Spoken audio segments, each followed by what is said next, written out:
I met my girlfriend's nightmare on the night of our 3-month anniversary. It might have just been that point in our relationship, the point when she had grown to really trust me, but it was probably the champagne. We fell asleep together on her couch and I woke up to the sound of screaming. For a moment, I didn't know where I was. The scream was so intense, so full of fear and horror, that it shot through me like an electric needle in my spine.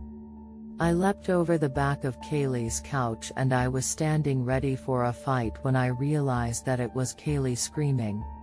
She was on the couch with her hands to her sides and her fists clenched. Her skin was ghostly white in the light from the TV and her mouth was open far enough that it hurt to look at. Her eyes were open too, but they were just staring upward, blank and black. She was still screaming. I jumped back over the couch to shake her awake and I landed on the empty champagne bottle. My feet went out from under me and I hit the hardwood floor with a meat slab thud. The bottle clattered and spun away across the floor. The screaming stopped. After a moment, Kaylee's head poked over the edge of the couch and looked me in the eye. "Danny? What are you doing?" she asked. "You screamed," I explained. She didn't say anything, but she bit her lip and her head disappeared back over the edge of the couch. I crawled to my knees and looked over the cushions at her. She was sitting scrunched in the corner of the couch and she was crying. "What's going on?" I asked. She blinked at me and I watched her swallow the tears. "I have a nightmare," she said, wiping her face. Something told me it would not be a good idea to say, "So what?" so I kept my mouth shut. Instead, I sat down next to her. When I took her hand, words started to pour out of her mouth. "In my dreams there's this little man. He's horrible, like little gnarled troll with shiny black skin and long, white hair. He crawls up the bed and sits on my chest." She placed her hand on her sternum as she spoke. "I can't move, I can't even whimper. It crawls up to my mouth and, Danny, I swear it sucks out my soul." She looked at me, her eyes glistening in the dim blue light of the room. "You're not supposed to die in your dreams, but I die every night. And when I die, when that thing kills me, that's when I can finally scream." As I listened to her, the last 3 months started to make sense. Particularly why she'd never let me stay over. I'd been more than happy to give her space, but this. "Kaylee," I whispered, "you should have told me." "What?" she asked, wiping her eyes. I turned and grabbed her shoulders so we were eye to eye. "Anything you need me to do, I can do. I can keep you safe. If you need me to sit up all night and make sure the monsters don't come, I'm your guy. Hell, I'll sleep at the foot of your bed and be your guard dog." I gave her a shake. "I'm your guy." She stared at me in silence, her dark eyes searching my face. "Kaylee, I love you. I won't let you be scared for 1 second more than I have to. I promise." And that's what we did. I slept beside her that night, my arms curled around her protectively. I felt the rise and fall of her chest and I felt it slow until I knew she was asleep and it was safe for me to fall asleep too. As I lay there falling asleep, thinking angry thoughts about what I would do if I could get my hands on that creature, I could have sworn I heard the scritch of tiny feet on the floorboards beneath the bed. Kaylee and I had known each other for 2 years before we fell in love at first sight. I moved to Oregon in 2012 and got a job at a little factory. I'm not going to name names, but we make fruit baskets. She was a receptionist and the first person I saw on my first day. Every day, for 600 days, I walked past her desk and we said hello and generally ignored one another. A day of angry, pounding rain changed that. The road to the office had become a river. I saw a little, metallic blue Honda abandoned on the shoulder and Kylie, drenched and wretched, hiking along the road with her head down and her dark hair a dripping sheet over her face. I had to pull over, I couldn't leave her like that. After work, it was natural to ask after her car and to offer her a ride when I learned it was in the shop for a week. The next night, it seemed just as natural to ask her to dinner first. I'd started our relationship by protecting her, and I think that was why it was so easy to make the promise to protect her from her nightmare, but I didn't know that it would be an impossible promise to keep. Every night, I lay beside Kaylee listening to her breath and waiting, then, just as the world started to disappear behind the swirls of purple and red behind my eyes, she would scream. Twice, I stayed up all night lying beside her and both times she slept through the night. But if I fell asleep for even a second I woke up to Kale screaming. Last week, I talked her into going to see a doctor. She didn't like the idea at first. Her parents took her to doctor after doctor when she was a kid and nothing worked, so she reasoned that nothing would work now. It wasn't easy, but I convinced her that maybe medical science had made some advances since she was in pigtails and PJs. And I was right. We talked to this blonde psychologist with a permanently scowled face and horn-rimmed glasses. She gave Kaylee some pills that she said might help. Well, they helped, in a way. I guess, this is what the angry psychologist told us: everybody is paralyzed while they sleep. It's something our body does to protect us from flailing about in our dreams. For some people like Kaylee, the paralysis lasts after we wake up. She would wake up and not be able to move, and then her still dreaming mind would conjure a little creature that was the cause of her paralysis. The pills kind of turned the paralysis off, as I understand it, but they came with a warning. Pills may cause you to move in your sleep. The first night she took the pills, she didn't dream about the monster. I did. I woke up to a pair of swirling green eyes, peering at Kaylee out of the dark at the foot of her bed. He inched toward her and I saw a black shell that glistened in the dim light from the window. A mane of white hair stood up on top of a face that nearly human except for a hooked, witch's nose.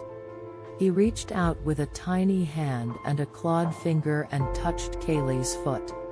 She groaned and rolled over in her sleep and he jerked back in surprise. Then those green eyes turned toward me. He crept forward slowly, inching his way over the foot of the bed. His claws snagged on the blankets as he moved toward me. I felt him touch my feet with a hand as cold as snake's blood and I wanted nothing more than to jerk away, but I couldn't move. I couldn't blink. I couldn't twitch. I couldn't shift or kick as he crawled up my leg. I wanted to scream as his claws caught the skin on my chest and I wanted to cry when he leaned over my face and grinned with 100 little needle teeth. Kaylee saved me. She rolled over in her sleep and slapped me in the face. I woke up midway through falling off the bed.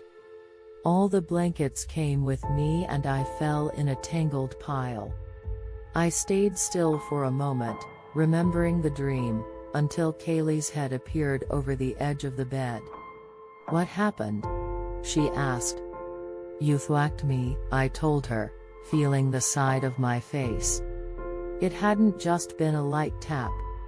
It felt like she'd punched me. She apologized about 100 times as I got back into bed.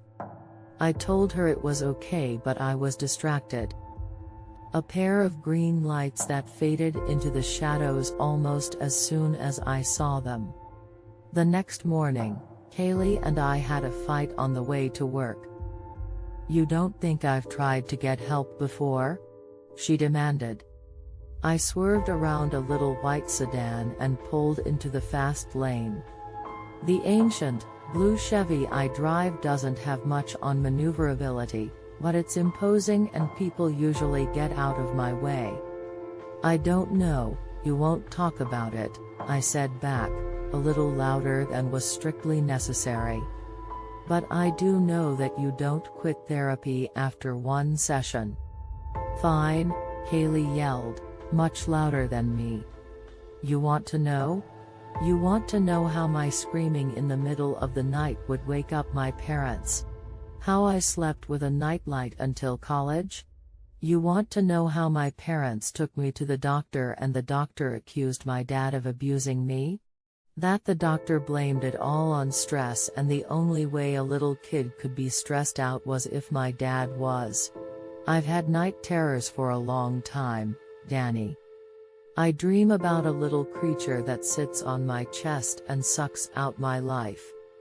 I feel myself die every damn night." She didn't say anything else and I didn't know what to say. Kaylee looked at me and, very quietly, said, "Go ahead and do it, Danny, we both know you're going to." "Do what?" I asked. It was hard to keep the frustration out of my voice. "Break up with me." I didn't say anything. Instead, I pulled the truck over against the curb in front of the office. I put my hand on her leg before she could climb out and waited until she was looking at me before I spoke. "I'm here, Kaylee. I'm here. I'm not going anywhere. What the hell else do you want from me?" I paused and looked my girlfriend in the eyes. "I feel like you shouldn't be able to be that afraid when I'm there. I should be protecting you. I'm supposed to make you feel safe." Kaylee hung for a moment with her hand on the door handle. Then her face turned hard and she opened the door. "I'm sorry my being insane hurts your feelings, Danny," she said as she jumped out. There wasn't much of a point in staying at Kaylee's that night, so I slipped by after work to grab a few things and went home. Kaylee was going to get a ride with one of the other receptionists. I found 3 messages on my phone when I got home. The first 2 were pretty standard apologies, but in the last one she was almost in tears. I started to call her back, but I didn't have any idea what I would say to her, so I turned off my phone and to bed early. I woke up in pitch dark. I wasn't sure why, so I froze and listened to the room. Something touched my toe just as I was about to fall back asleep. Something lifted itself over the edge of the bed and sat on my foot. Something that had claws like a rat, a 2-foot-tall rat, touched my leg. I crushed every impulse to look at it, to jump out of bed or to scream like a little girl. "Keep still. Figure out what it is. Then kill it," my own voice said in my head. One thought lay heavy. I remembered the sound of scratching and the eyes under the bed. What if Kaylee's nightmare wasn't a nightmare? What if it was a monster? That would be good. Monsters can bleed. The creature crawled up to my chest with agonizing slowness and I kept repeating to myself, "You're mine. You're mine." When the monster reached my neck, I moved. I shot out of bed with the corners of my blanket in my hands. As I stood, I folded the blanket into a sack and something squirmed and thrashed around inside. I bunched the ends of the blanket in my hands, wound up like I was going for a home run and slammed the creature against the wall. "You like that, don't ya?" I screamed and I slammed it into the wall again. Picking on people when they're sleeping. Again. Messing with my girlfriend. Wham! "You picked the wrong guy this time, didn't you?" Thud. "Didn't you?" Thud. Not quite as heavy a sleeper as Kaylee, am I? Thud. I stopped. The blanket hung limply from my hand. The lump inside was still, but it made little squeaks of protest. I was breathing hard and there were dents in the wall. Blue stained the blanket in a few places. One more to grow on, I said. I kicked the lump and it squealed in pain. I tossed it on the bed and flipped the blanket back. In a flash of black, the nightmare tried to skitter over the side of the bed. I didn't let it get away. I hauled it back by its tiny leg and pinned it down with one hand. We stared into each other's eyes. The nightmare's eyes were bright green and malignant beyond anything that I had ever seen. Its face was covered in black shell, but now blue liquid leaked out of cracks in its The creature looked at me and I let my face slowly break into a grin. I opened my hand and dropped 2 chalky, yellow pills beside the creature's cracked face. Kaylee's pills. The creature's green eyes followed them, uncomprehending. I punched it in the face as hard as I could. Its shell made a disgusting cracking noise like someone walking across a floor of cockroaches. Then the nightmare screamed. It screamed so loud that I flinched a little and I almost let it loose. But it didn't try to get away. It writhed on the blankets and it shrank and shriveled up like a piece of jerky. When it was just a twisted black thing the size of my thumb, it exploded into black dust and ash and, before I could react, the dust was gone too. I stared at the space where the nightmare had been. I looked around the room at the dents in his wall and the blue goo on the blanket. I went to the kitchen and got enough paper towels to clean the blue smears off the wall. I changed the blankets and tossed the stained ones in the dumpster outside. The bed was nice and cozy and there was a smile on my face as I wrapped myself in new blankets. And I woke up. My apartment was quiet and dark. I got up and found the light, but when I turned it on, everything was normal. The blankets I had thrown out were still on my bed. The dents in the walls were gone. My elation slowly drained away and was replaced with a cold pit of frustration. It wasn't a monster. It was a nightmare. You can't kill a dream. These days, I wake up from my dream where I fight the little monster about twice a week. Some nights I win. Some nights it gets away. Some nights Kaylee wakes up screaming and we fall back asleep together. You can't kill a dream, but you can share one.